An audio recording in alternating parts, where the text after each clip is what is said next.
Well, as a 17-year-old young man, Nate Hassis left the football field on Saturday, October 25th, 2003, the senior quarterback of Springfield Southeast High School. And he was absolutely thrilled. In the last game of the season, his team beat Cahokia High 42-20. Well, with seconds to go in the last game of his high school career, he completed a 37-yard pass. The completion actually gave Hassis 5,006 yards for his career, setting a new record for the Central State 8 Conference, and made him one of 12 Illinois high school quarterbacks to pass for more than 5,000 yards. But a post-game press conference with both coaches later confirmed that not everything was as it appeared.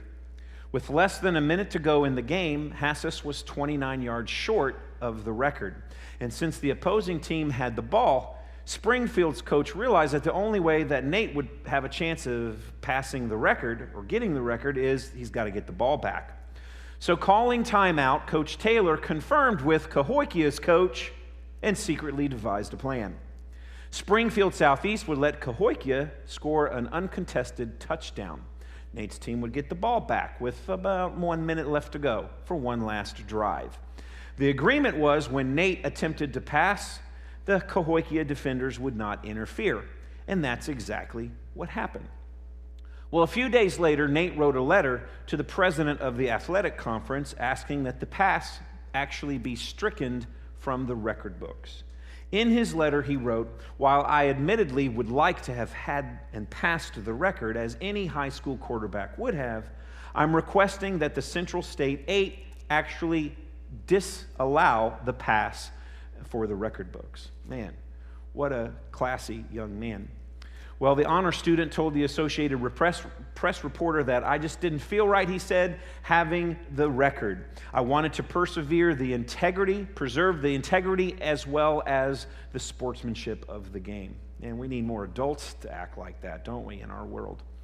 Well, today, that's what we're talking about. We're talking about ethics. We're not talking about football, but we're talking about ethics and morals and values and principles and Christian character in the workplace. And I want to share 3 specific ways that we can have ethics and values and keep our Christian character intact. The first thing that we need to do is we got to be careful because it is a jungle out there when it comes to ethics and morals and values.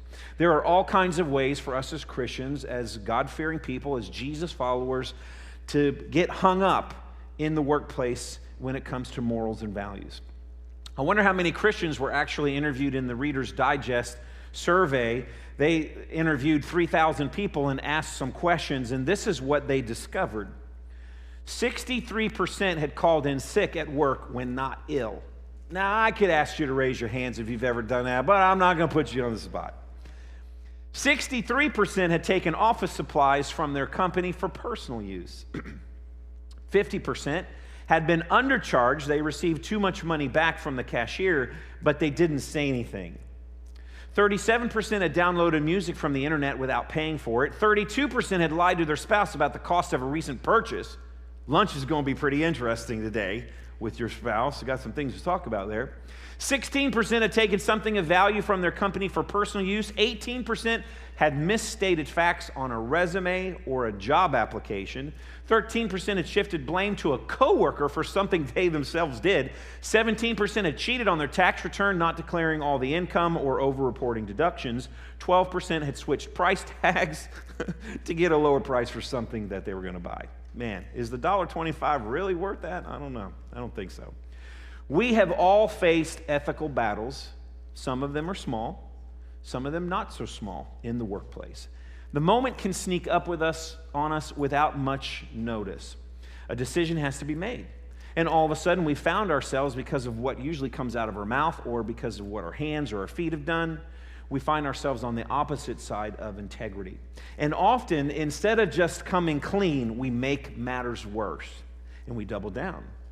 And then when things get even hotter, we double down again, and we double down again until we are living in a trash can full of mess, and that is not where we were created and designed to live. James, the book of James, has some very practical advice for us, and James's counsel comes to mind, and this would be most helpful for us to implement when we are in that situation of whether or not we're going to have ethics and morals and values and our integrity or not. James 1:19 says this, "My dear brothers and sisters, take note of this. Everyone should be quick to listen, slow to speak, and slow to become angry." Now, being slow to speak can actually help us to be careful in the jungle. What does it mean to be slow to speak? Being slow to speak means we have to increase the distance between this up here and the end of our tongue. We've got to increase that distance because oftentimes we get ready and we say something before we've really thought through it. And so if we're going to navigate the jungle of ethics in the workplace, we have to be slow to speak. That will be very, very helpful. But the other thing that we need to do, besides being careful and being prepared, is we have to understand that we have some options. We do have some options in the workplace. There are several ways that a person can deal with an unethical situation. One of those ways, I want to share 4 of those. One of those ways is you can sell out. That's people do it all the time. I mean, it's not your problem. You didn't create the problem. It's your boss's problem. It's your company's problem. I mean, they created the issue, not you, and you're only doing your job, right? Well, wrong. To take that approach to sell out and just join the crowd of, unethical activities it goes against the whole principle that's involved in us taking care of business in this whole work series. Especially when we talk about things like we did the last 2 weeks, working for God with all of our heart, doing everything that we are doing as working for Him, not for men. Working for the master, not the boss. So we can't take that unethical approach. So we don't want to sell out. It is an option, but we don't want to do that. Our job is a part of who we are. It is actually a reflection of who we really are. And God doesn't want us to think about our jobs as something separate from our spiritual lives. It's not something that's separate from what happens in church on Sunday. Monday through Saturday has no impact on Sunday. That's not true. And if Sunday doesn't have any impact on us Monday through Saturday, that shouldn't be the way that we live our lives. God expects that our vocation to be in our career and our calling, that should be a form of worship to Him. And so what happens on Sunday when we get together, it should impact what's happening Monday through Saturday. And what's happening on Sunday is actually an overflow of what's been happening during the week when we finally get a chance to get together. So yes, we could sell out. That's one option. Another option is that we could positively compromise. Now, what I mean by compromise is I'm not talking about compromising your convictions. I'm not talking about compromising God's word. Okay, we don't do that. We don't offer those suggestions. What I'm talking about is finding ways to balance what you're doing with what you have to put up with. Can you do more good by staying in that environment and working through it than staying will harm you? Can you maintain a positive witness, or is it going to eventually erode your witness to where people aren't going to be able to tell that you're a Christian compared to everybody else? Is what you have to deal with a direct reflection upon you and your witness, or is it really simply a reflection of things that you don't have any control over? Can you be a good influence even though you have to put up with some things that you feel aren't really as right as they should be? Can you find ways to positively compromise? A third way is you may need to negotiate. This is about continuing to work in an imperfect system, but starting a dialogue with your office managers, the office administrator, the person who's in charge of you, your supervisor, and trying to avoid personal involvement in wrongdoing. Are there options available to you that you haven't heard from anybody else, or that maybe your boss hasn't heard from anybody else, that you might be able to apply some wisdom to this particular situation? Is there a creative way to avoid wrongdoing and still keep your job? And in many ways, maybe even do your job better and show that there's a better way of doing things. So you could, sell out. You could compromise. You could negotiate. The fourth thing that you could do is you could just quit. Now, this is not the first option. This is not where we start. But it is an option. We're encouraged by God's word to find ways to positively influence the world around us, even when it creates difficulty for us. Sometimes the best thing that we can do as a Christian is we're in a non-Christian environment. That's where the light needs to shine, is in that dark place. So can we salvage the world around us and not just turn it off, not just tune it out? Now, the Christian community has tuned out a lot of the world around us to our own neglect and defeat and weaknesses sometimes that exist in the world. Take, for instance, in the political world. So oftentimes, we just run the opposite way. We need Christians involved in politics. We need Christians involved in every aspect of life around us. And now, in the past, we've surrendered much of that territory, and that's not really where we should start. We can't keep surrendering parts of our world to those that are void of morals, void of a compass that points to Christ with values and convictions. How are people going to know in your place where you work, how are non-Christians going to know about Christ if you decide to leave? Now, having said all that, there are times when our best efforts aren't going to change the way things are going. For our own mental health, for our own vocational aspects of our lives, for our own emotional and spiritual lives, we have to leave. And when you've tried all else, you may need to get to that conclusion and change your job, but you don't start there. And if this is the conclusion that you come to, that I have to change jobs, do so in a way that would honor Christ. What do I mean by that? Well, give proper notice. Work faithfully to the end. Leave the door for communication open. Don't burn your bridges. Do things in a way that would honor Christ. Who knows, the Lord may use your absence, you leaving, to actually create and stir something in someone else who's left behind. Think about Daniel in the Old Testament for a minute. Now, Daniel gives us a great example all throughout the book, but in chapter 1, Daniel and his friends, they have been removed from their homes. They have been taken from Jerusalem and deported and exiled into Babylon. Now, your job is not the same thing as being carried away into slavery. Well, maybe sometimes it might feel that it is exactly the same, but there are some similarities between Daniel and our work life. When the pressure starts mounting, we get this pressure to do what's right or what's wrong. And Daniel and his friends, they had pressure to eat from the king's table.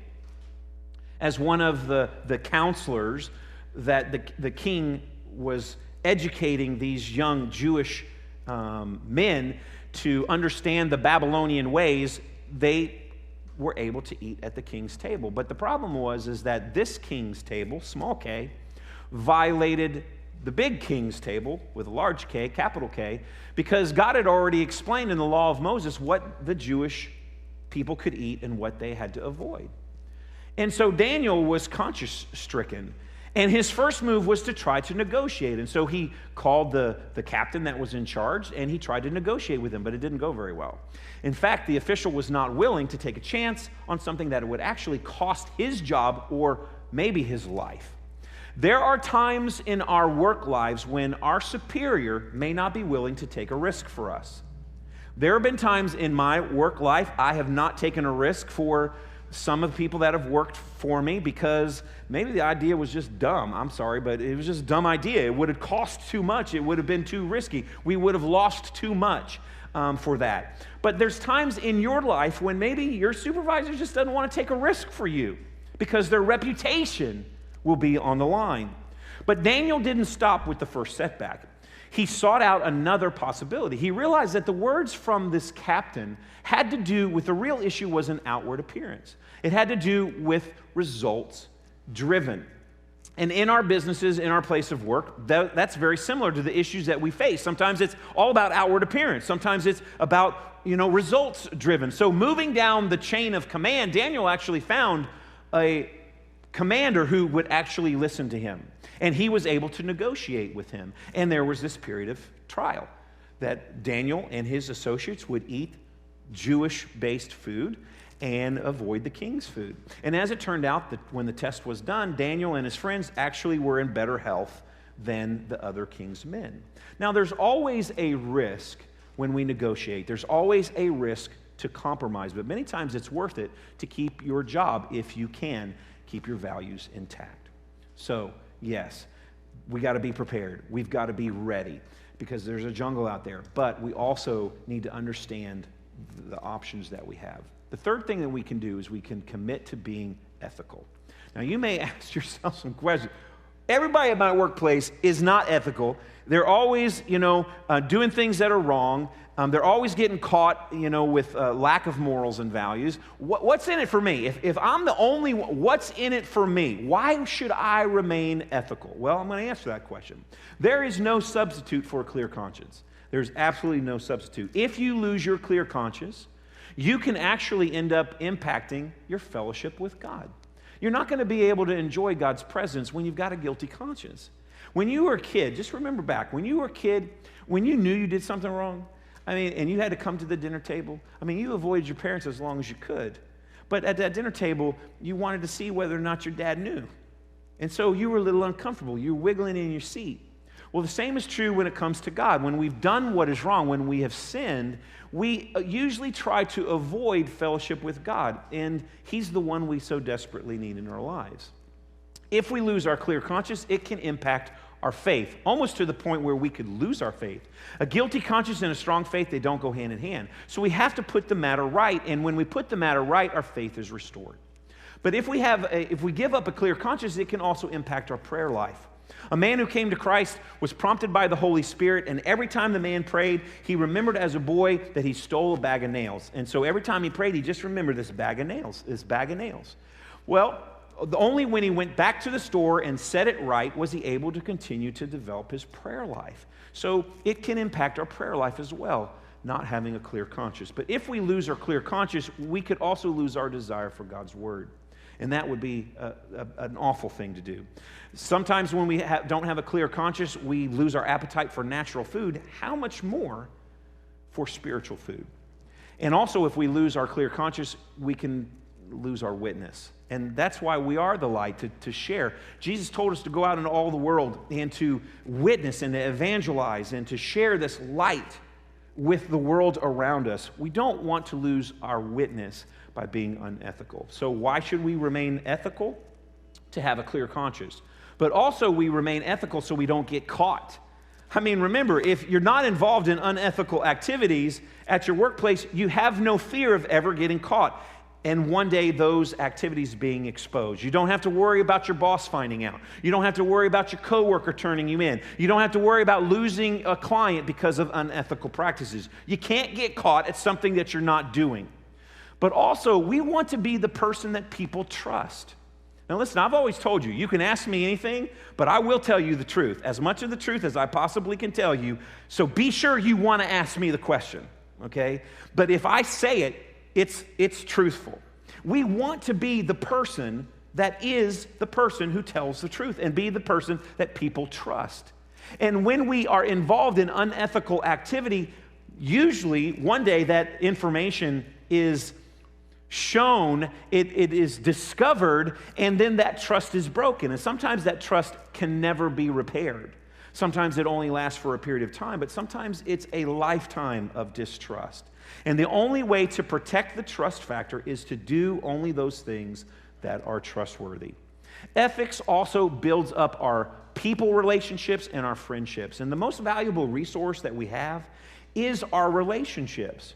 Elliot often tells us from time to time that the thing that's going to matter 100 years from now is our relationship with Jesus. And, on our deathbed, we're not going to be thinking about, I should have spent more time at work. We're going to think about the relationships that we have.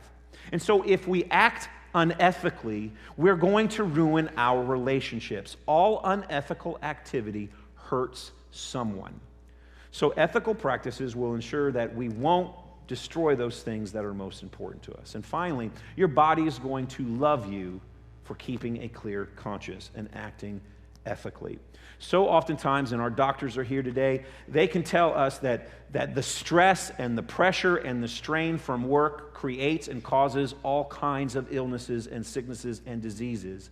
And when we act unethically, that just piles on to that pressure and that stress in our life. So doing what is right is so important. Your body will thank you for it as well.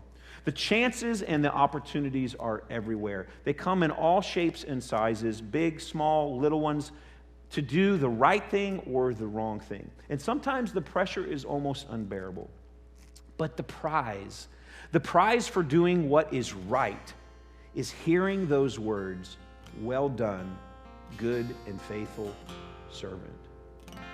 You know, when you volunteer around here and on the landscaping team, and you're beautifying the property that God gave us, you know, at the end of your life, after spending hours and hours here doing that, I want to encourage you to do that, to hear those words, "Well done, good and faithful servant." So many hours have been spent making dinner on Wednesday night. But Scott doesn't do that so that he hears the accolades of men. He does that so that he can one day hear the words, "Well done." You know what? I never ate a plate of food, but I was there and I saw all those people who did, and they absolutely loved it. You know, so I could go around the room and just point to all the service opportunities that people have done and the time that they've spent, whether it's doing communion or serving at a hospital or volunteering after the service is over and everyone else leaves. Alice is one of the ones who is back here cleaning the communion supplies. And we've had people that have volunteered very quietly and done things anonymously that they don't want anybody like the preacher to expose them on Sunday morning. But we've had people do things and to do the extra things through life. Why do people do that? It is not to get on the preacher's good side. It's because they want to hear those words, "Well done, good and faithful servant." Why does someone like Lori Hara spend decades, generations teaching junior and senior high kids? Because she too wants to hear those words, "Well done, good and faithful servant." Why does someone like Tiff Stott take pictures on Mother's Day or, you know, pictures with Santa and spend time organizing those? To hear those words, "Well done, good and faithful servant." Why Bill and Elaine Shump, why they spend so much time in the ministries of the church, serving on special occasions and getting the cotton candy machine and, you know, spending years in the finance ministry and our elders. Why do we do this, what we do? It is to hear the words, "Well done, good and faithful servant." And at the end of the day, isn't that why we serve as Christians? We want God to get the credit. We want Him to be glorified. Why do we give up a possibility to earn a lot of money and work for the camp, you know, and have the opportunity to spend time and to live in Keystone Heights and drive 45 minutes, an hour to a church? Why do we do that? Because it makes a difference in the lives of so many. Are our bank account going to get rich from that? No. But our spiritual bank account is full because we can see what God is doing in the lives of so many. So whatever you do, I mean, I see the Moody's here.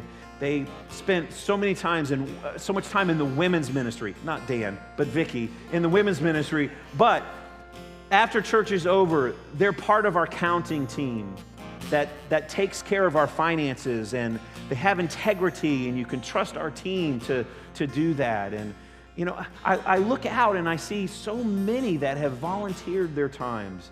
From my words, I thank you for that, but I don't want you to do it for my thanks.